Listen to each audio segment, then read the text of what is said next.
কোনো ম্যাচ না খেলেই সুখবর পেল সাকিব আল হাসান। বর্তমানে সাকিব আল হাসান টি-20 র্যাঙ্কিংয়ে এক ধাপ এগিয়েছে।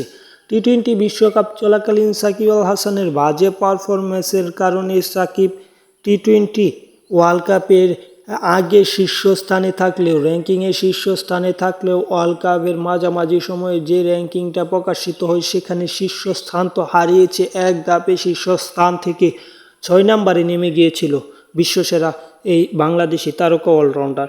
পরবর্তীতে 6 নম্বর থেকে আবার সাকিব আল হাসান কোনো ম্যাচ না খেলে এক ধাপ এগিয়েছে এবং এই এক ধাপ এগোনোর মাধ্যমে সেরা 5-এ আবারও থাকলো সাকিব।